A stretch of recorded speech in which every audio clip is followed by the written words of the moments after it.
ये है यामाहा की R15 वर्जन 3। तो आज करते हैं इसकी सर्विसिंग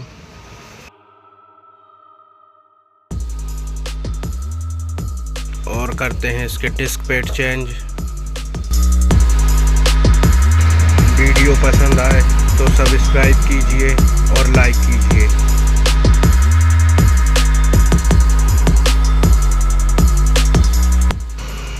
देखिए इसका ऑयल कितना ज़्यादा ख़राब हो गया है और कम भी हो गया है, तो इसका ऑयल भी चेंज करेंगे।